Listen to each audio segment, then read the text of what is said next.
Welcome to Fat Man on Batman. This week, Kev is in Canada. We got a special guest. I'm going to tell you who it is when we come right back.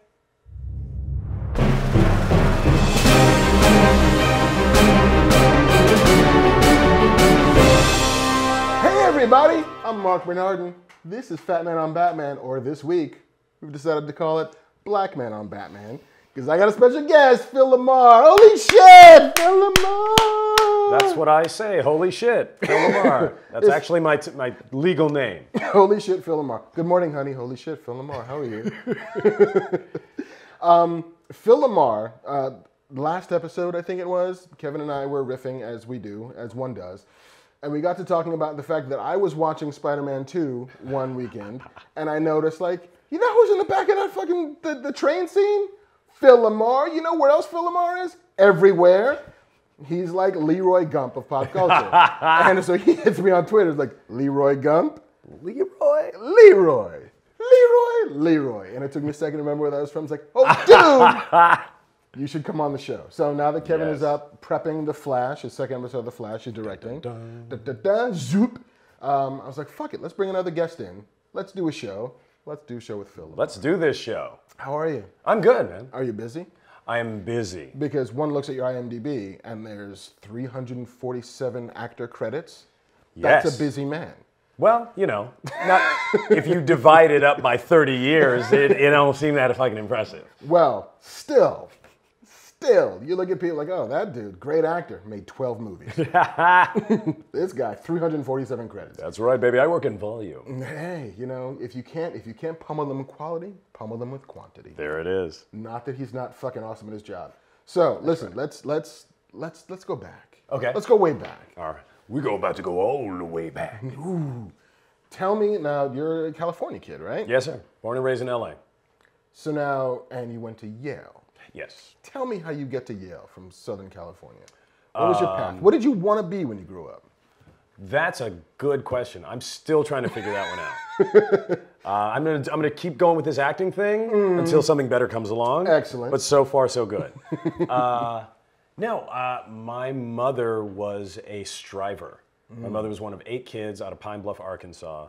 First person in her family to go to college. And I think perhaps the first one to have only one child, which is why she could go to college.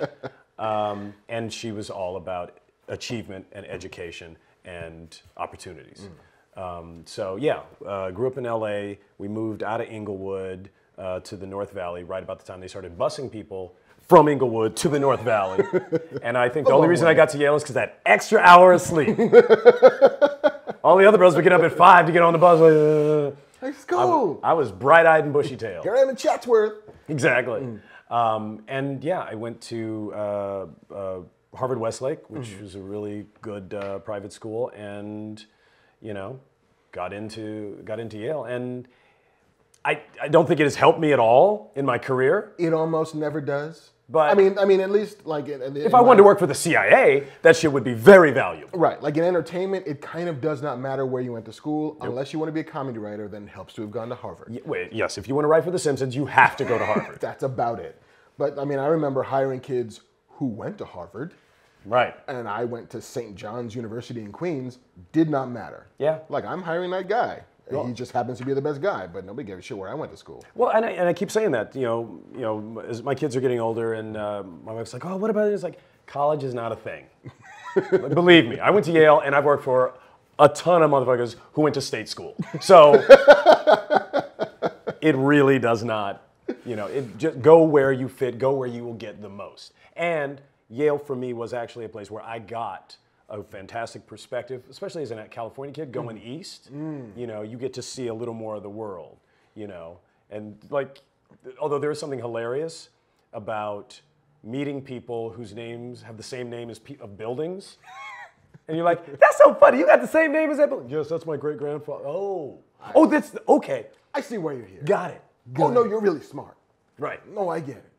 So now, when you went to Yale, what was the plan going into Yale? What did you want to be coming out of Yale? Well, you know what? I had started doing plays in junior high, so there was an interest, and all the schools I applied to had like drama type programs.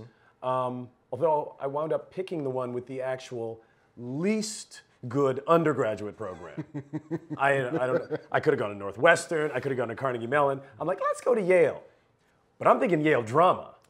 That's a graduate program. Yeah. Undergraduate, we had like one full-time faculty member. I'm like, oh, they don't really want to teach me this. Run some lines, it's fine. Oh, this is where you learn to be a dramaturg. Okay, yeah, no, that's all right. I'm gonna go get my degree in English because they got a whole building, you know. Was there ever any resistance from your family to this line of work? Like knowing black people as I know black people, there is, like, my dad was an immigrant from Haiti. My mom is second. So you got hardworking black people. I got hardworking black people. I had nothing. I came from the poorest place in the world to New York City. You have to be an accountant. Like that was the plan. Wow. And when I told my dad, I'm like, no, I want to major in film. He's like, well, you watch enough movies. The passive aggressivist my dad ever was right. I guess you watch enough movies and read enough comic books, so I guess. There are numbers in that, right? No. So was there ever any like, hey, so Phil, are you sure that's what you want? Maybe a nice trade, perhaps? I think early on, my mother said something about maybe you should major, but I majored in English lit at Yale, so it sounds good. Right. I can teach if I have to. Exactly. Right. So yeah, no. I mean, and also, I am the least flamboyant and interesting person in my family. So, like, the only question anybody has is like, you are gonna be an actor? Really? Okay. So yeah, no, everybody was always very supportive. Well, and also, I started working professionally in high school. What was the first thing? I did the Mr. T cartoon. Shut up. When I was a junior in high school. Were you one of the white kids? No, I was the black kid. Come on. Everybody was ethnically, correct in their casting. They had an Asian girl playing the Asian girl, had a black guy playing the black guy, white guy playing the black. You had to. And a white impressionist from Chicago playing Mr. T. No, Mr. T played Mr. T. Mr. T showed up. Oh yeah. Well, that was the whole point. What the hell are you gonna do a Mr. T cartoon without Mr. T? I mean, that's like making the cereal and not putting him on the box. Actually, I think the cereal came before the cartoon. I'm sure that was in terms of merchandising. It's like, did we forget anything? He's got the action figure. It's like, oh shit, we forgot a cartoon. Maybe you should do that. Yeah, let's get one of those up. Well, the A-Team is still on the air. Please. Nobody watched it. It was awful. Well, then again, so was Chuck Norris's Karate Commandos. Exactly. Oh, of course, but that's the thing. It didn't matter. it was just something to sell. And hey, it was a great summer job for 3 years. That's fucking awesome. Still haven't met Mr. T. Really? He never recorded with us. God damn it. So, like, one of these days, I'm coming for you, T. You'd think that would be like, here's what you do. Shitty cartoon, pay a little bit of money, but you get to hang out with Mr. T. Nope. Nuh-uh. Nope. No tea for you.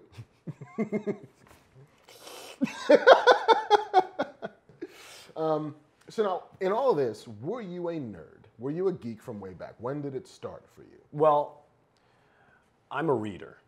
Like anybody in my family, like it's like, you an actor? It's like, Phil was always reading books. We out playing, he just sitting in a corner with his book. So yeah, I read comics, I read fantasy. I have an entire Robert E. Howard Conan collection of the paperbacks. And the Elfspring decamps once Robert E. Howard took over. Yes. Yep. I got a few Conan the Usurper and yes. Oh, but all those beautiful Frazetta covers. But yeah, I was a huge comic book. I inherited my next door neighbor's collection. Not bad. Because I was 10 and he was coming back from college. He's like, I'm not going to read these anymore. So I had a bunch of books. I had a bunch of Silver Age stuff that I wouldn't otherwise have had access to. I have a couple of Mad magazines that are older than I am. Holy shit. So I still have those. Although I'm a reader, not a collector. So, the only reason I have a collection is because I'm also a little bit of a hoarder. Yeah. And I can't throw stuff. I can't, especially a book. You can't throw out a book. I know. Like I've shifted to that too. Like as a kid, I had these 7 or 8 long boxes under the bed because my mom wouldn't let me just have them out. But as time went on, like I just became, I want to read. I don't necessarily need to have. Like, Exactly. I turned into a trade person. I know that kills all of the people who, like me, have written comics and need to actually sell floppies. I'm like, I know. I'm a trade guy. Don't have the space for it anymore. This is by the digital issues. I do that too. All right. I do that too. I do them both. But what I'm keeping the trades. It's trades, okay. But yeah, okay. So the comics, the novels. D&D, what were my other nerds? I was a pretty big movie guy, not like deep movie. TV was my jam.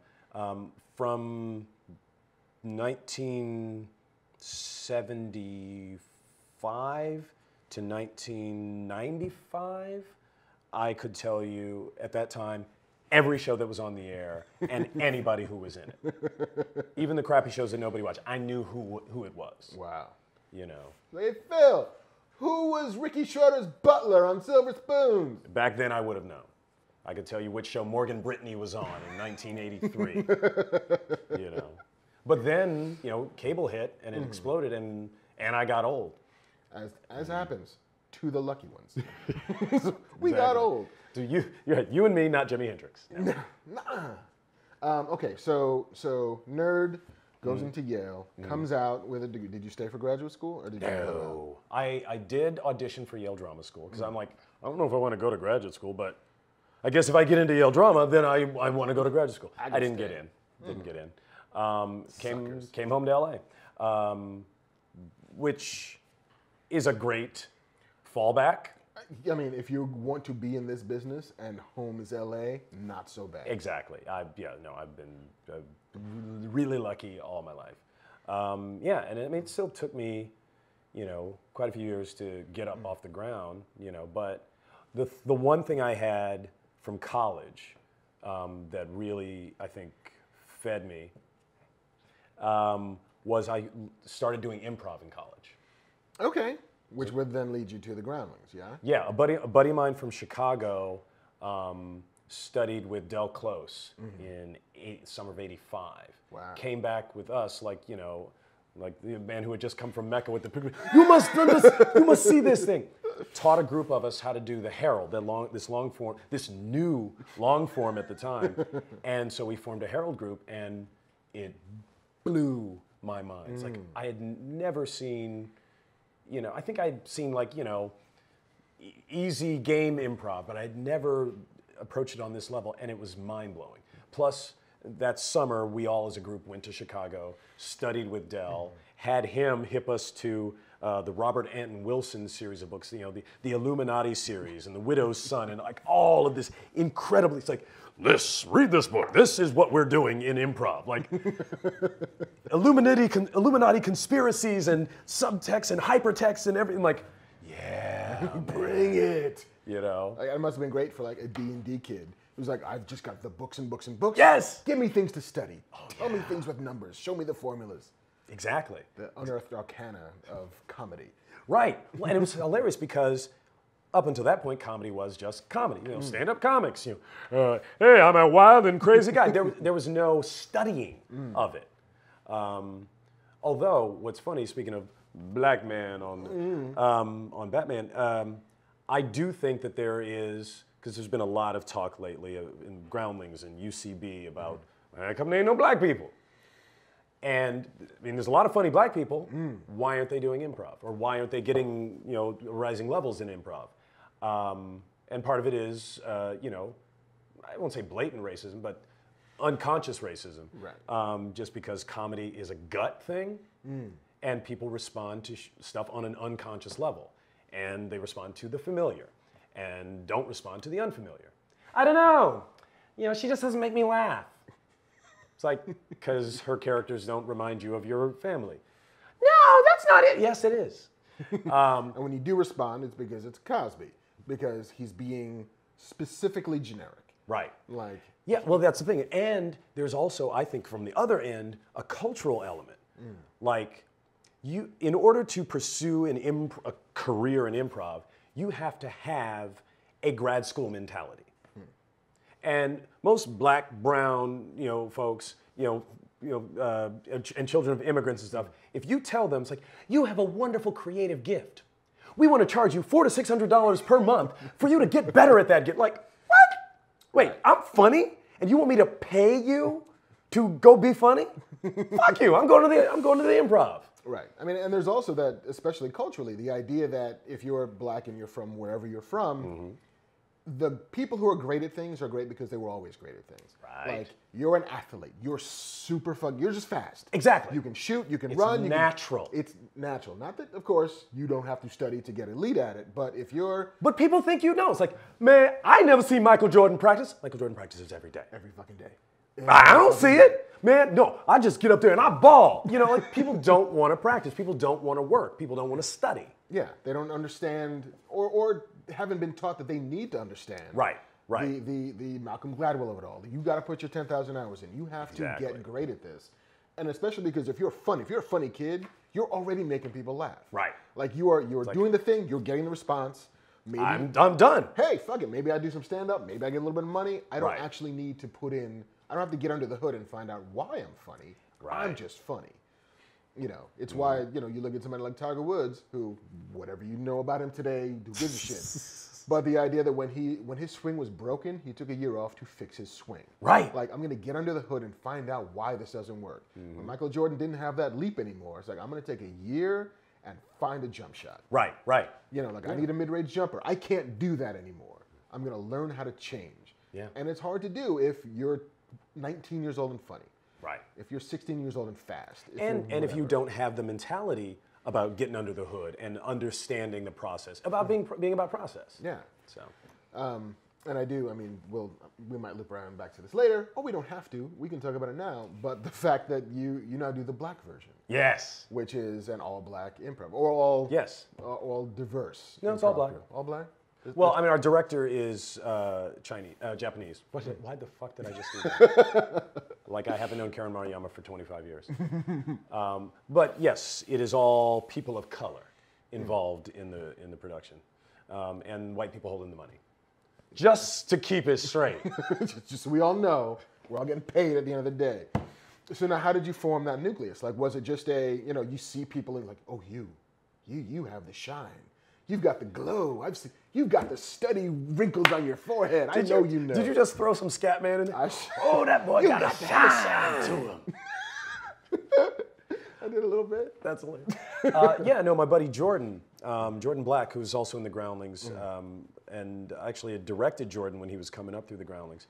You know, as a black person in improv, you are a unicorn. You are a rarity.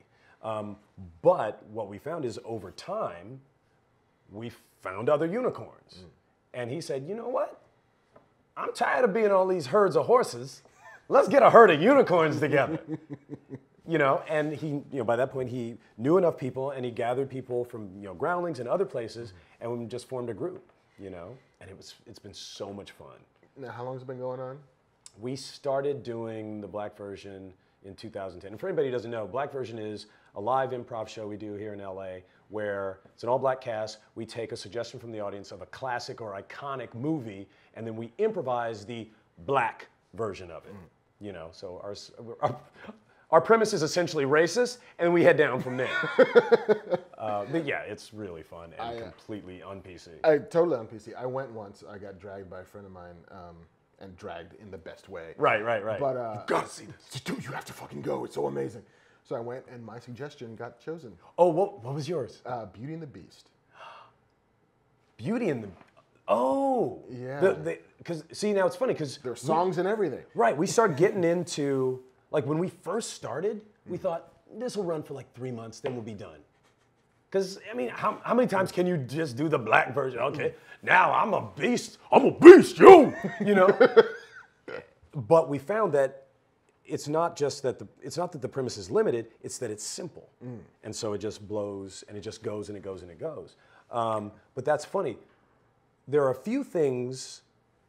Beauty and the Beast is a tough one. We don't usually do animated stuff.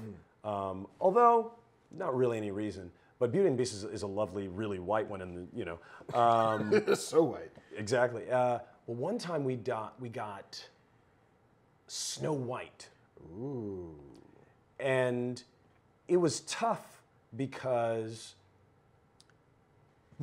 people don't really watch the original animated Snow White, but everybody knows the story of Snow White. Right. So we were able to get the references, but what we missed was that like dead on, where you take a line from the movie or a scene from the movie and flip it, you know?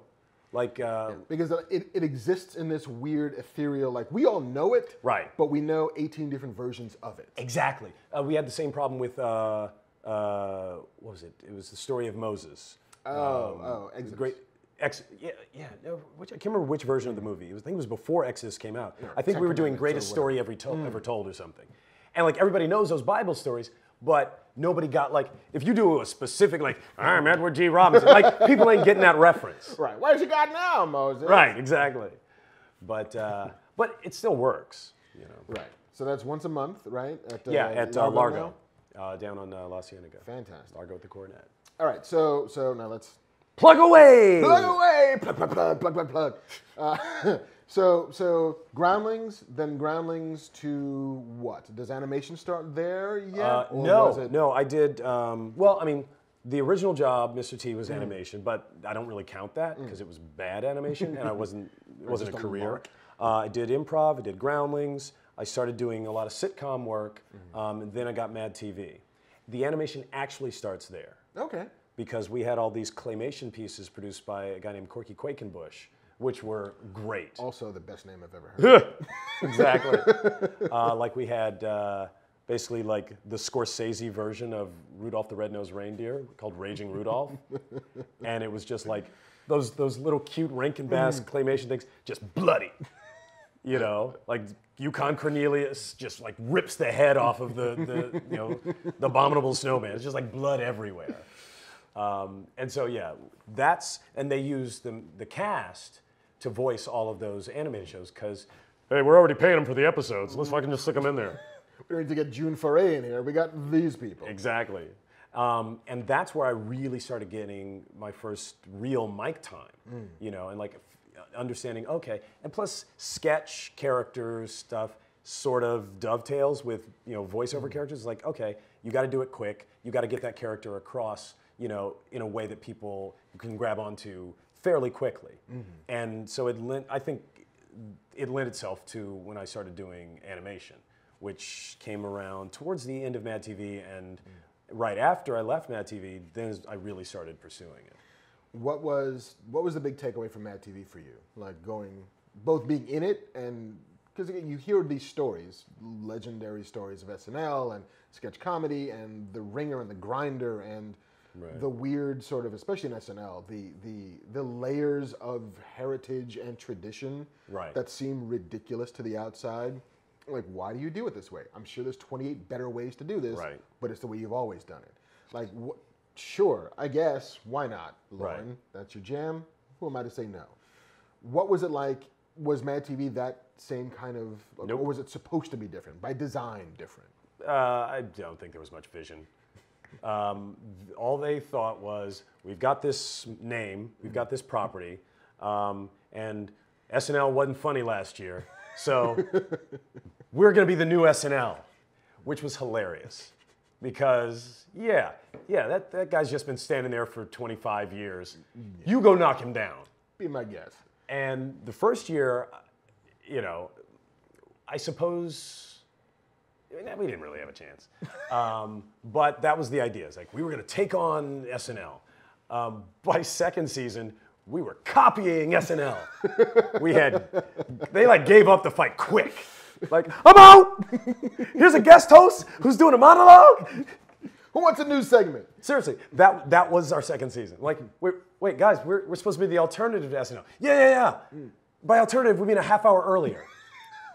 So same night, though. So my takeaway from Mad TV was, you should have a vision, but even if you don't, you may run for 15 years.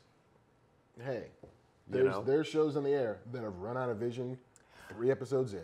You know, but my thing was, you have a choice. You know, and I remember talking to somebody about this early on. Like, well, the network wants us to do this. Like, well, why do you have to listen to the network? Well, what do you want to be, like the Ben Stiller show? You know, have 1 season and gone? and take home a shitload of Emmys and go on to movie careers? Yes, yes I do. That is exactly what I want. Hold on, all of this seems like a good idea. What part of this are you not getting? Right, exactly. Like, oh, you small-minded motherfucker.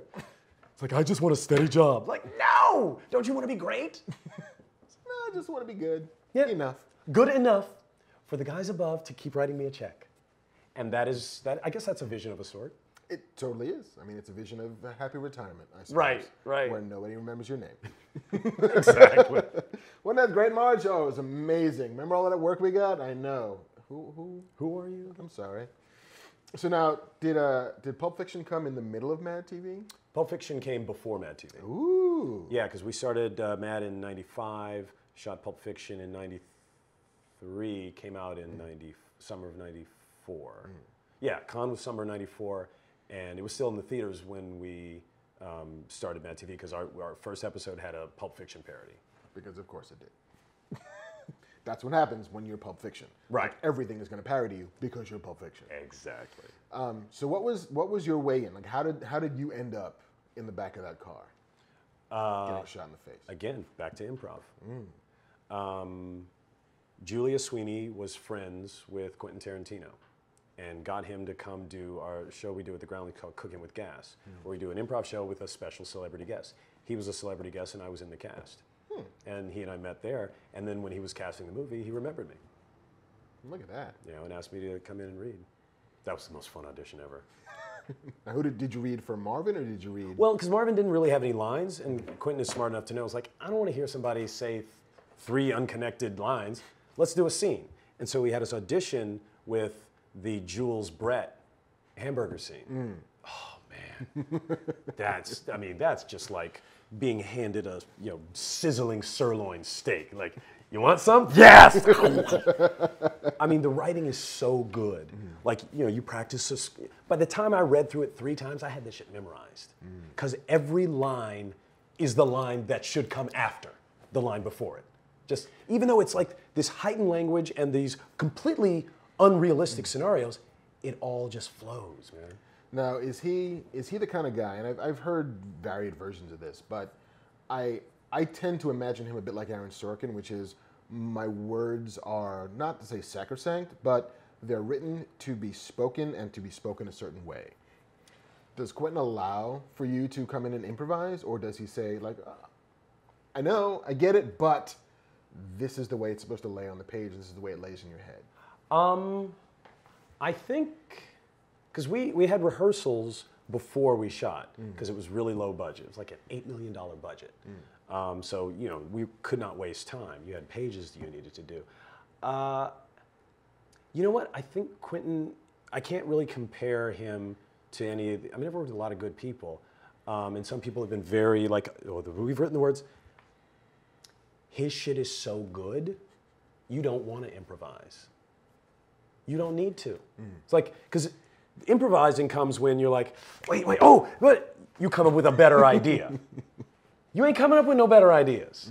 The only 2 things in that movie that change from that script are that I get shot once instead of twice, because John Travolta thought, ooh, that second shot, I'm doing that on purpose.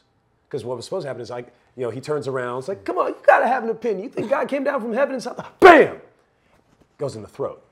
Oh. And I'm sitting there, gurgling, which is funny, while they're going back, oh man, what the fuck you doing? Like, oh man, I shot Marvin in the throat. Well, what are you gonna do that for? Well, it's like, and then they decide, well, we gotta put him out of his misery.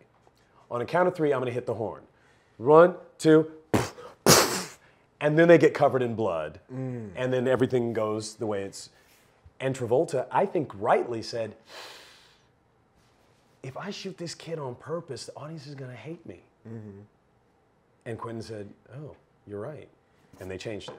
The only other thing that changed is the pig reference in the diner. Like when Jules and Vincent are talking about pork. Right. It's like, like, is it, if a pig had a better personality, if a dog had a better, that whole thing. Right. Originally it was supposed to be, we have to be talking about a charming motherfucking pig. That'd be the Cary Grant of pigs. And Sam did not think that Jules would think Cary Grant was all that cool. That's legit. And I'm like, okay, I can see that. He's not a man who grew up watching North by Northwest. Right. Right. So they changed it to Arnold from Green Acres. Sure. Why not? Okay. It fits. It totally fits. It's funny. I was watching Die Hard the other day. Speaking of Travolta not wanting to be that hated, like we know he's a bad guy, Right. but you don't want to hate him. No, can't. I am convinced the only reason why in Die Hard there's the scene where Alan Rickman shoots Takagi when they're sitting down trying to get the vault, and he's like, you know, we could talk about men's fashion all day, but work must be done. Like, I need the codes to the thing. The only reason he kills him there is because otherwise you want Alan Rickman, you want Hans Gruber to win. Yes. He is so fucking charming. He is he's figured it out. Like, you respect that guy's plan and his game to the point where... And they change the accents and all that shit. everything. You're like, I want him to get away with it. Right. You got to kill Takagi so that you now hate. Like, you Yes. have a reason to want John McClane to stop him. Right. It's like, we don't want to hate Vincent Vega. We want to like him. Exactly. He's got to kill that dude by accident, not on purpose. Right. Really fucking smart. So now, what happens after Pulp Fiction? Like, after Cannes, after all of that stuff? Like, what does that do for you? Nothing. Huh. Nothing at all. Nothing at all? Dude, I play the guy who got his brains blown out in the back of the car. There's not a lot of those parts. Hey, Phil, we've got a guy who gets shot in the side of the head in this next picture. We'd love for you to... I mean, because there's not really... Like, it's funny, because I remember right after it came out trying to cut together something for my reel. And I'm like, there ain't shit here. Man, There's me cowering in a corner. That's not a good audition scene. Which is why Quentin didn't have me audition with fucking Marvin's lines. It was a wonderful conversation piece, and there was definitely in the mid-'80s a bunch of auditions that I got just so people could ask me about Quentin. Wow. So what was it like? Tell me everything. You know. Like, I'm convinced that in the same way that there are actors in The Wire who, whether they want it the whole time or whether they just got shot in a corner somewhere, that is the reason they get into a room. It's like, tell me about The Wire. What was it like being on The Wire? Well, I don't know. I was on it. I was one of the guys that he calls on the phone, and I drop a bag of things into a car, and he walks away. That must have been great. But no, but that's the way it works on all levels. But if you have something that's shown, because people have positive associations toward things, like, oh my God, I love The Wire. It's the best thing. And they wanted some of that juice with their project. They'll hire somebody from The Wire just so their show feels more like The Wire. You know? Do you want The Office to feel more like The Wire? Yes, we do. For those 3 episodes. You know? And, I mean, it's funny because you do see that. Like on Justice League, I think all but one of the cast of Firefly guested on Justice League at some point in our series. Just cause. Like everybody. Because I think it's because Bruce and the guys loved Firefly. Right. You That's know? legit. You know, and some of those guys are awesome. And of course, all of them were great. You want Fillion in almost everything. Yes. Because that dude sounds like a hero. Right. You know? I think what the cast is, vigilante. You know? That's a cowboy. Right. You look at that dude, maybe he's a cowboy. He played a space cowboy. Can he be a superhero cowboy? How about a detective cowboy? So now, when the voiceover stuff started heating up, like when you went into it, was it, because there are voiceover actors who just do a voice. Like, I'm Kevin Conroy, I'm giving you Batman. I'm not going to give you somebody else. Like, this is my speed. Right.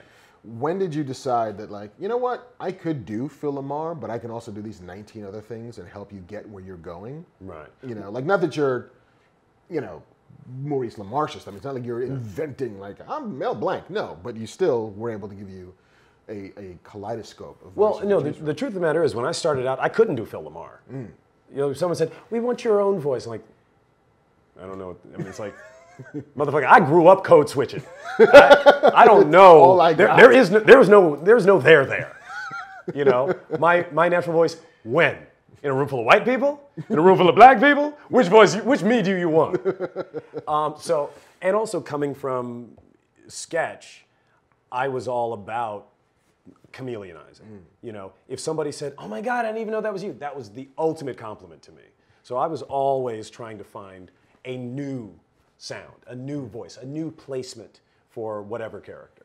Now, how exhausted do you get when you do that? Like, if you've got get into a place and do this voice, and then for 25 episodes of something, be in that voice? Like, how difficult is that to summon when you need to summon it? It's harder at the beginning because you don't have anything to latch on to.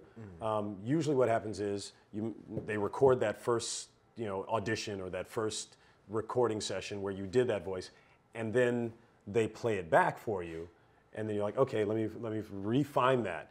Although what I find is by the time the first episode animation comes around, and once I see it, the character, because voice is really only a third of the character. He's not the whole character. But once I see the whole thing there, I'm like, oh, okay, now I can just imitate that guy. And then it locks in, But yeah, it takes concentration, it takes work. It ain't fucking digging a ditch. It ain't hard work. It's a skill. Right. That is the thing I tell myself every day. Bad as it is, you're not actually doing labor. Right. I go in a booth, I say things. I crack jokes when I'm not. Like, it's all good, right? We can make this happen. Right? Can't we? Right. Please? Right. So now it's going to be hard. Asking somebody what their favorite thing is ever that they're trying to do is bullshit. But I do want to ask you about the idea, like playing Jon Stewart, playing Green Lantern, and what that meant to people. Because I remember Kevin did an interview on the podcast and talking about the decision to make Ryan Reynolds, to do Hal Jordan in the movies as Green Lantern. And the idea that there's a generation of kids who grew up, that was their Green Lantern. Jon Stewart is their Green Lantern. And way more kids have seen that version of the character than have read the comic books, and read any of the comic books. Not over the course of 70 years of Green Lantern. But as far as kids growing up now. Right. The last 10 years, more people have been exposed to that. So what does it mean to you, like going into that, did you understand what that responsibility would be like? No. Not at all. No, come on, man. Excuse me. You don't know. There's no way to know. And anybody who starts out on the first episode of a television show thinking about legacy is an asshole. I mean, seriously. You are. If you've got that much ego, I mean, it could happen. James Cameron's made some great fucking movies. But generally, your job is to make it, is to get it from idea to reality, to fruition. What happens after that, you have no control over. Justice League could have been canceled after a single season. They could have changed, the head of Cartoon Network. He's like, why are those people all wearing tight pants? That seems weird. We need baggy pants. Kids today are wearing baggy pants. Let's cancel that superhero show. You have no idea. But afterwards, and this is what's been interesting in the last couple of years going to conventions and seeing the effect of it, seeing the legacy. I mean, there was a sense of responsibility because obviously these characters had a long history and tons of tradition behind them. And I know that Bruce Timm, I asked him when we first started out, like, because I'm an old comic book guy, I was like, why Jon Stewart instead of Hal? Because I mean, as all of us comic book guys know, Hal is the Green Lantern of Earth. And his thing was like, well, frankly, I didn't want to do a show where 7 white people save the Earth every week. That's fair. And I mean, Bruce is thinking ahead, and thinking in terms of his responsibility as a broadcaster, which I get, No, now, obviously, you don't know that it's going to have that effect. When Dennis and Alan Burnett started doing Static Shock, we won our time slot for 4 years, but we didn't have any toys, and then we got canceled because Saturday morning was about toys, not ratings. And, oddly enough. And we all felt a responsibility. We were the only, show with a black kid as the superhero. Only one. So there was definitely a sense of responsibility. We don't know who is going to watch this or how many of them, but for whoever does watch it, we're taking it seriously. Yeah, it's funny. I wrote the last 2 issues of Static Shock, the comic book. Which for the original New version? 52. The new one. Yeah, Right. They brought it back for 8 issues. They hired me for the last 2. They canceled the book before my first issue came out. And my big question was always, like, listen, I understand the numbers are what the numbers are. Right. And you're making a business decision, that's totally fine. But of all these characters in the New 52 that are not Superman, Batman, and Wonder Woman, there's a deeper market penetration for Static than there was for almost anyone else because it had had a show for 4 years. Right. Because it did well in the ratings. People watched it for a decent amount of time. If you can't figure out how to sell a comic book to the people who've already watched this character and loved this character for a long time, Right. maybe, What's up? I don't, I don't understand how you can't do that. But comics is also, like we were talking a little bit before about how television is a broken medium. Right. Comics is a little bit broken too. And Well, and there's entrenched patterns. Some people are aware of, some people aren't, you know, but they're there. right. Yeah, that like, hey, I understand that the people who you normally sell comics to might not want this. Right. But there is an audience there. And we see it increasingly. It's starting to come. It's starting to bubble, especially with female audiences. Like, oh, you mean they'll buy comic books if we make comic books for women? Yeah. Or not even like for them, but just not anti them. Yes, exactly. Just, Don't put them in a goddamn refrigerator. yeah, that would be first step. Let's not rape and murder them and leave them to be found by the hero to then Right. motivate him to do something. And let's give them spines. Yeah, Let's you let the know. women have spines. Totally. Maybe that weird, like the back break, the weird. Oh my God. Yeah.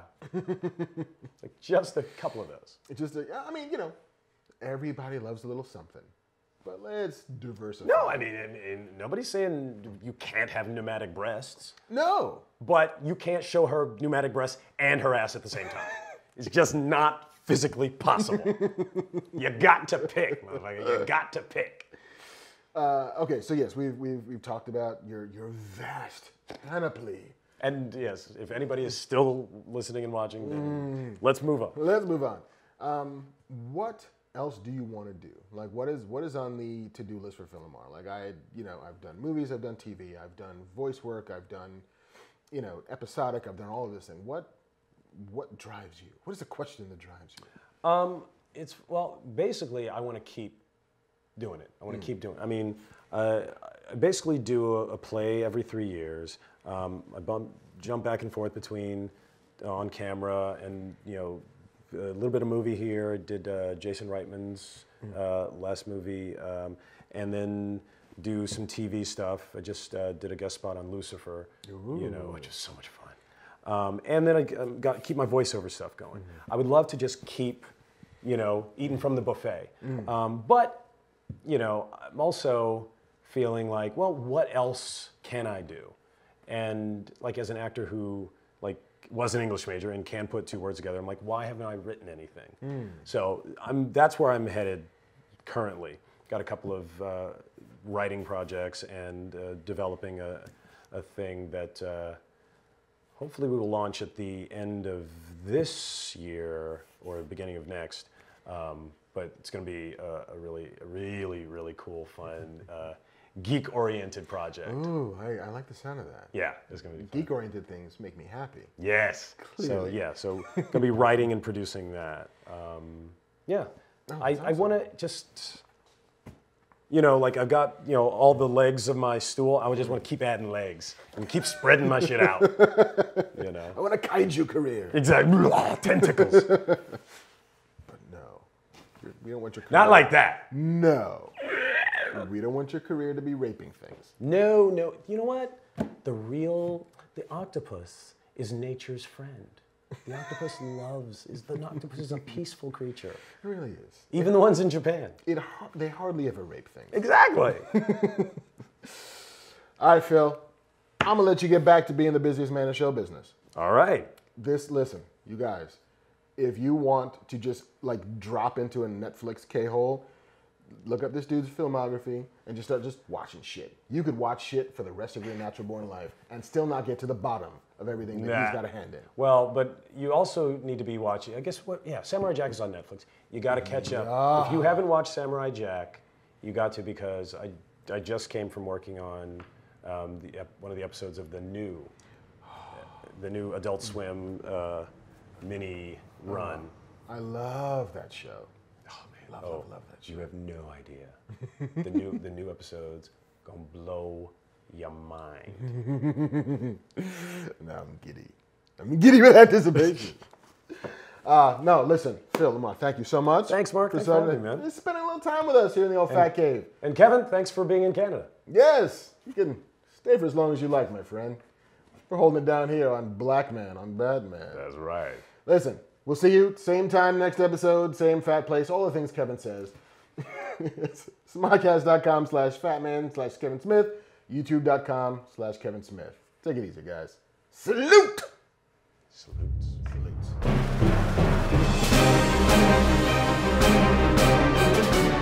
Hey man, it's me, Kevin Smith. Thanks for watching. Do me a favor, click that thing below that says subscribe. Every time you click that, you save a baby kitten from murder.